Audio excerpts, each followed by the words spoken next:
अस्सलाम वालेकुम viewers, welcome to my channel. आज की वीडियो में जो है हम 10th क्लास की फ़िज़िक्स का जो है वो टाइमिंग डिवीजन्स जो है वो डिस्कस करते हैं, साथ लेंथ देख लेंगे और पेपर पैटर्न भी और पेयरिंग स्कीम भी साथ जो है वो डिस्कस कर लेते हैं। क्योंकि कल आपका पेपर है तो इसको आप देख लें कि कैसे जो है आपने लेकर चलना है। सबसे पहले पेयरिंग स्कीम देख लेते हैं। अभी तक की फ़िलहाल यही पेयरिंग स्कीम चल रही है, अभी तक कोई न्यू जो है वो अपलोड नहीं हुई है बोर्ड की तरफ से। तो अभी यही जो प्रीवियस आपके पेपर्स हो चुके हैं प्रीवियस ईयर्स के, तो उसके अकॉर्डिंगली अभी तक यही पेयरिंग है।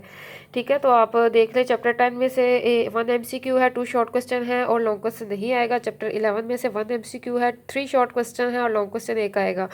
चैप्टर 12 में से 2 MCQs है, 3 शॉर्ट क्वेश्चन है और 1 लॉन्ग क्वेश्चन है। चैप्टर 13 में से 1 MCQ है और 2 शॉर्ट क्वेश्चन है और 1 लॉन्ग क्वेश्चन है।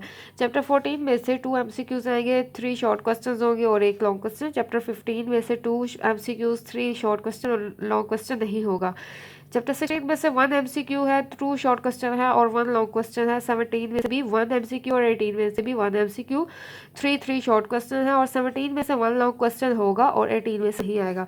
शॉर्ट क्वेश्चन की जो पेयरिंग है, क्वेश्चन नंबर 2 में जो 8 शॉर्ट क्वेश्चन आएंगे और आपने जो है 5 अटैम्प्ट करने होते हैं, उसमें चैप्टर 10, 11, 12 में से होंगे।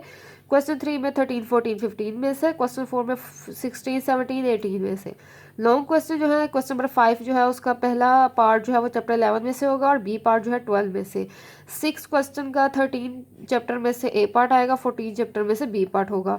क्वेश्चन 7 का जो है ए पार्ट वो चैप्टर 16 में से होगा और बी पार्ट 17 में से होगा। ठीक है, और मार्क्स की डिवीजन जो है क्लासिफिकेशन इस तरह होगी। MCQs जो है आपको 12 मार्क्स के आएंगे। क्वेश्चन नंबर 1 जो होगा, उसके बाद शॉर्ट क्वेश्चन जो है वो 30 होंगे टोटल और लॉन्ग क्वेश्चन जो है वो 18 मार्क्स के होंगे। ठीक है, यानी कि 4+5 और टोटल 60 मार्क्स का आपका ये पेपर होगा। ठीक है, अब टाइमिंग ड्यूएल्स देख लेते हैं। आपका टाइम जो है 1 आवर एंड 45 मिनट्स होते हैं। आपने इसे कैसे मैनेज करना ताकि आप अच्छी प्रेजेंटेशन के साथ देखें, अच्छी प्रेजेंटेशन के साथ आप इसे विद इन टाइम जो है कंप्लीट कर पाएँ। बहुत मुश्किल बात नहीं है, इम्पॉसिबल नहीं है, आप इसे अच्छी प्रेजेंटेशन के साथ ईजिली कंप्लीट कर सकते हैं। ठीक है, तो देखते हैं। सबसे पहले जो है आप शॉर्ट क्वेश्चन जो है वो पिक करें। 5 आपने अटेम्प्ट करने हैं आउट ऑफ 8 तीनों क्वेश्चंस में। तो आप कोशिश करें 15-15 मिनट लें। हर 15 मिनट बाद देखें कि आपका क्वेश्चन नंबर 2 कंप्लीट हो गया है। फिर 15 मिनट बाद देखें आपका क्वेश्चन नंबर 3 कंप्लीट हो गया है। नहीं हुआ तो हो जाना चाहिए, क्योंकि ये ना हो कि आप सारा टाइम जो है इन पर लगा लें और जो लॉन्ग क्वेश्चन हैं और बाकी हैं उस पर टाइम जो है वो कम रह जाए और आप उसकी जो डिटेल है वो शॉर्ट कर जाए। तो आप कोशिश करें 15-15 मिनट के अंदर जो है आप ये क्वेश्चन 2, 3, 4 जो है वो कंप्लीट कर लें।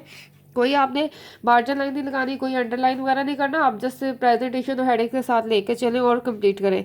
टू दी पॉइंट बात करें, कोई एक्स्ट्रा एक्सप्लेनेशन मत दें। शॉर्ट क्वेश्चंस में डेफिनेशन का है तो जस्ट डेफिनेशन लिख लें। एग्जाम्पल कोट करना चाहते हैं तो कर लें। ठीक है, लॉन्ग क्वेश्चंस पे आ जाए तो उसको आप कोशिश करें जो 5 मार्क्स के हैं उसके 30 मिनट्स दें और जो एक्सप्लेनेशन वाले होंगे ए पार्ट, न्यूमेरिकल जो है वो आप आराम से 15 मिनट के अंदर कर सकते हैं। ठीक है, कोई इशू नहीं होता इसमें। न्यूमेरिकल 20 मिनट्स ले लें अच्छी प्रेजेंटेशन के साथ, जैसे मैंने आपको बताया हुआ न्यूमेरिकल कैसे अटेम्प्ट करना है। ठीक है, उस तरह ये देखें, इस तरह न्यूमेरिकल अटैम्प्ट करें, डाटा, फार्मूला, सॉल्यूशन और रिजल्ट। ठीक है, और जो है आप 15 मिनट में भी इजीली कर पाएंगे। ठीक है, इसके अलावा आपके 10 से 15 मिनट बच जाएंगे तो वो आप जो है वो एक मार्जिन एरिया रख लें कि आप अगर 15 मिनट्स की बजाय 20 मिनट्स में कवर कर लें तो कोई इशू नहीं है। ठीक है, तो और एंड पे आपके लाजमी 5 मिनट्स बचने चाहिए, जिसमें आप जो है अगर कोई भूल चुके हैं क्वेश्चन और उसके स्पेस छोड़ चुके हैं उसे दोबारा कंप्लीट कर पाएँ और मार्जिन लाइन्स लगा पाएँ और हेडिंग्स को अंडरलाइन कर पाएँ। लेंथ देख लें, शॉर्ट क्वेश्चन जो है वो एक्सप्लेनेशन वाले जो होते हैं और डेफिनेशन वगैरह आप कोशिश करें 4 to 5 लाइन्स में हो, ज़्यादा लेंथ ही मत लेके जाएं। ठीक है, और लॉन्ग क्वेश्चन कोशिश करें डिटेल, जाहिर सी बात है क्वेश्चन की डिटेल के मुताबिक डिपेंड करता है, तो कोशिश करें 1.5 पेज से 2.5 पेज तक हो। ठीक है ना, इससे कम हो ना इससे ज़्यादा करें ताकि आपका विद इन टाइम जो है पेपर अच्छी प्रेजेंटेशन के साथ कंप्लीट हो जाए। पेपर पैटर्न का आपको पता ही है।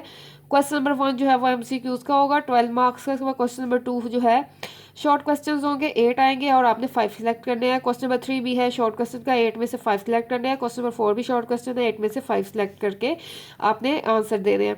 क्वेश्चन नंबर 5 जो है लॉन्ग क्वेश्चन होगा, ए पार्ट और बी पार्ट, 4 + 5 मार्क्स की डिवीजन के अकॉर्डिंगली होगा, ठीक है। हो सकता है 5 मार्क्स की एक्सप्लेनेशन और 4 मार्क्स न्यूमेरिकल के हों, या फिर 4 मार्क्स जो है एक्सप्लेनेशन और 5 जो है न्यूमेरिकल के हों, ठीक है।